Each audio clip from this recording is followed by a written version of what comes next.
because when my grandmother was born, women did not have the right to vote. And I have two daughters as well as a son, but I hope that in their lifetime, we will have women at the highest level of elected office. Let's talk about Wall Street just for a minute. There's a wonderful book called The Women of Wall Street, written by a woman named Melissa Fisher, and she talks about how the women of Wall Street gathered around Women's Campaign Fund back when we were founded in 1974. But here's the bottom line, and someone else alluded to it earlier. Companies that have more women on their corporate boards outperform those that don't. And I think that is one of the issues that you have to address. Women do not support other women. And of course, one of the issues she's having is money. And you have to raise money. She doesn't have the name recognition because she can't get on television to put her ads in. For empowerment, empathy, and equity for every woman. I believe women need to take their place at the table. And whenever women are involved in something, in business, those companies do better. They're more profitable. They're better to work for. So we need to get all of our perspectives in, and all the issues that are important to women are important to everyone. Voters assume that a man is qualified. But here's what voters say about women. I'm not voting for a woman because she's a woman. I'm only voting for her if she's qualified. See the difference? They assume a man is qualified, but they want a woman to prove that she's qualified.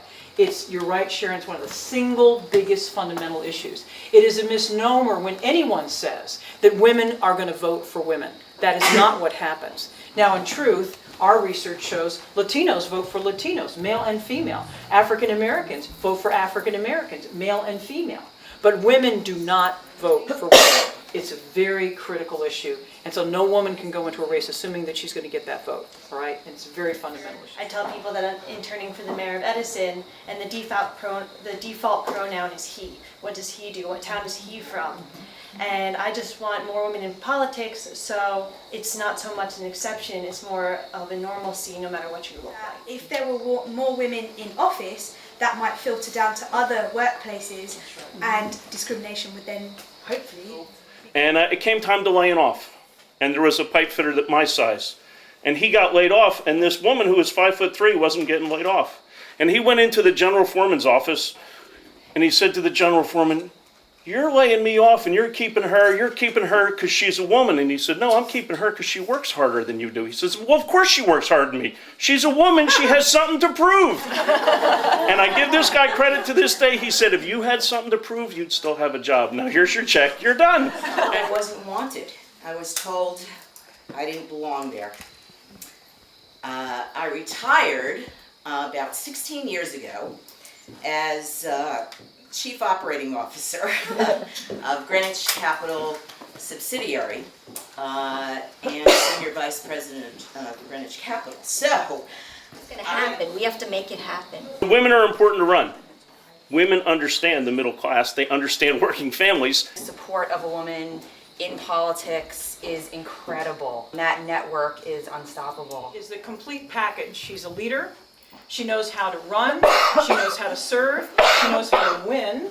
And she knows how to reach higher. Please give a round of applause for our This really is the time for us to be able to make the changes. And we do it by starting that grassroots. Social media is one of the best tools out there. And I'm putting it out there always on a constant basis. It's gotten to the point where I'm more recognized in Hunterdon County. Other towns will reach out to me, residents will reach out to me because they see me on social media, they know I respond, and that's what we need to do by getting out there and changing that paradigm. It's one of the reasons why we are filming this documentary. The documentary is to change the paradigm, to start the conversation, and to get more women running.